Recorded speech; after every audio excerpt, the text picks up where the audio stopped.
اللہ رب العزت نے انسان کو پیدا کیا، اس کے مختلف اعضاء بنائے، ہر عضو انسان کو مکمل کرتا ہے اور ہر ایک کی جسم میں اپنی افادیت ہے، لیکن ایک خاص عضو جس کی طرف شریعت نے ہماری رہنمائی فرمائی اور تمام اعضاء میں اس کی اہم حیثیت کو نمایاں کیا۔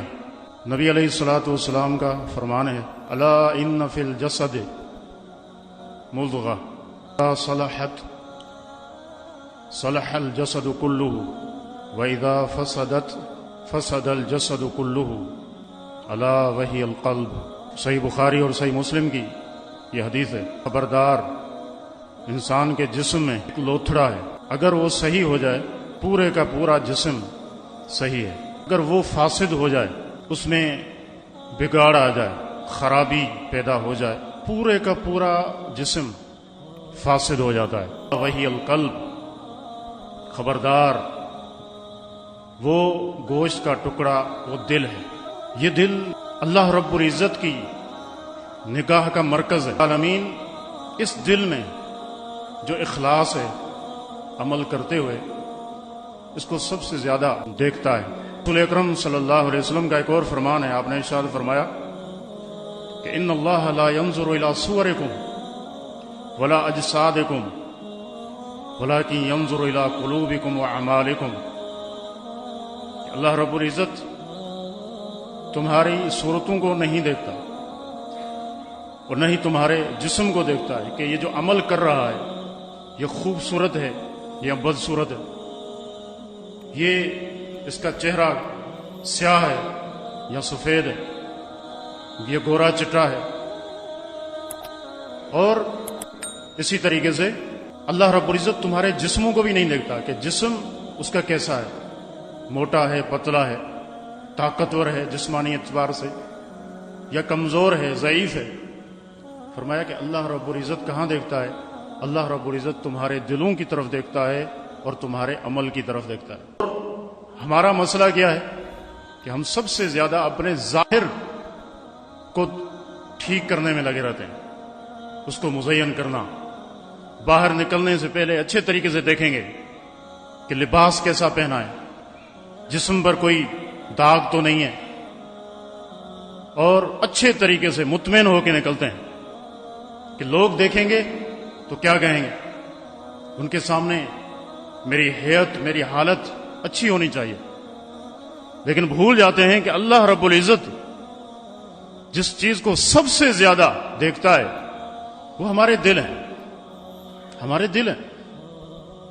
کہ اگر ہم اپنے جیسی مخلوق سے، اپنے جیسے لوگوں سے شرماتے ہیں کہ ہمارے کپڑوں پر کوئی داغ دھبا ہوگا، ہم حیا محسوس کرتے ہیں، تو پھر انسان اپنے دل کو بھی دیکھے کہ رب العالمین اس کو دیکھ رہا ہے، میرا دل کیسا ہے، اس میں اخلاص ہے، اس میں ریاکاری ہے، اس میں بد عقیدگی ہے، اس میں بدگمانیاں ہیں، اس میں حسد ہے، اس میں نفرت ہے یا بغض ہے، کتنی ساری دلوں کی بیماریاں ہیں، ان کے حوالے سے ہماری کوئی نگاہ نہیں ہوتی۔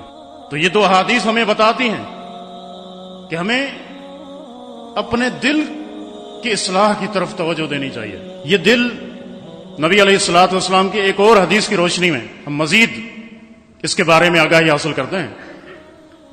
نبی علیہ الصلوۃ والسلام نے فرمایا کہ ان العبد اذا اذنب ذنبا نکتت فی قلبہ نقطۃ سوداء، کہ انسان جب گناہ کرتا ہے، گناہ کرنے سے پہلے اس کا دل صاف ہوتا ہے، جیسے ہی گناہ کیا ایک داغ، ایک دھبا، ایک سیاہ نقطہ دل پر آ جاتا ہے۔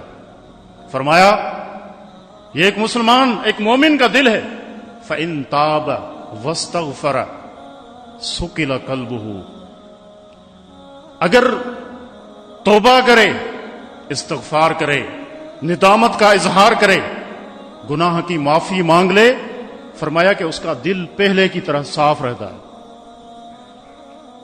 اور اگر ایسا نہیں کرتا، توبہ نہیں کی،